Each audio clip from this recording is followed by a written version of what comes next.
Steering column installation.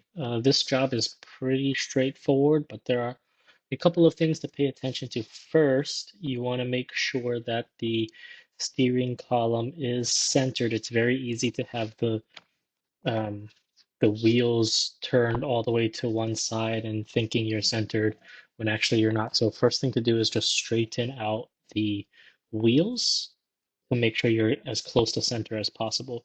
Now, centering with the steering column just means the flat part of the column should be facing up after it's installed. Um, and the clamp plate that comes on the clamp should have the groove side facing down.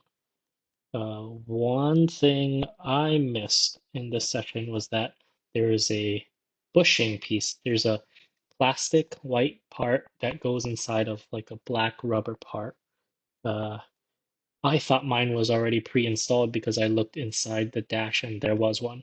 Turns out, yes, that's true, but the piece I had that came as part of my pack is supposed to go above that in the dash. So there are actually two sets of those. One is pre-installed and the other you have to do it yourself. So I missed out on that this session. I'm going to have to install it the next session, but that means I will have to disassemble the top part of the steering rack so I can get that in. But other than that, it's a very straightforward job.